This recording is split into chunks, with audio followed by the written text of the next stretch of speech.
Hi, I'm Paul Signorelli. I've recently published Change the World Using Social Media through Rowman and Littlefield. I'm looking forward to sharing a couple of short sections with you here. The word activist is one I use often throughout the book, with the belief that it is well past the time when activists should be thought of only as those people that you see in mainstream media reports or encounter in on-site and online protest movements. Activists in our time are those who use the tools available to them online and on site to foster the changes they want to see as they work toward the ever elusive goal of creating the world of their dreams. They don't necessarily, as a friend of mine says, start out wanting to change the world. They usually start out wanting to change this or that one situation. In these terms, activists work in a variety of settings. Some are highly visible, some not visible at all to the average person. But what is important is the way those settings affect you and those around you in ways to which you generally aren't inclined to give much attention.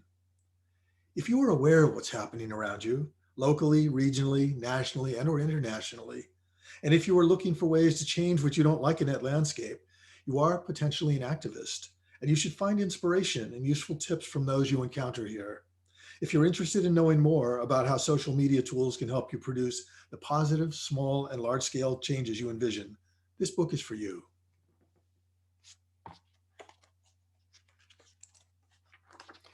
The book is full of stories, lots of them from interviews that I conducted myself, some of them from well-known activists where their stories were told on the air, on social media settings themselves, YouTube, and a variety of other places.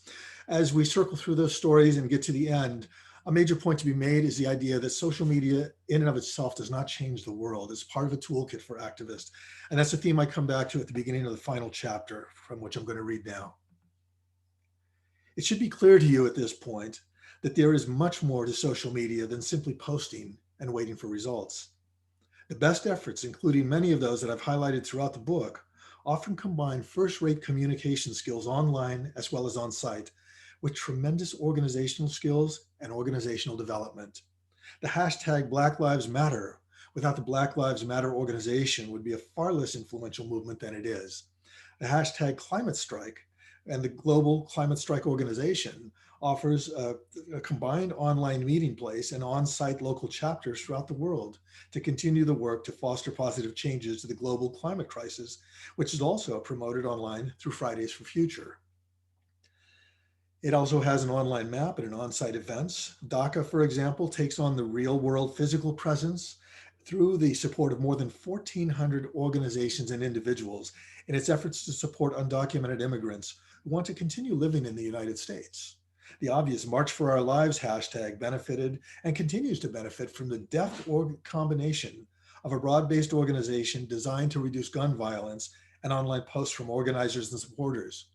Me Too would be much the poorer if it didn't have the organizational prowess of the local and national organizations providing services to survivors of sexual violence, and of Tarana Burke's Just Be Incorporated, created to support young women of color, quote, with the range of issues teen and preteen girls are faced with daily, more than a decade before her Me Too hashtag went viral.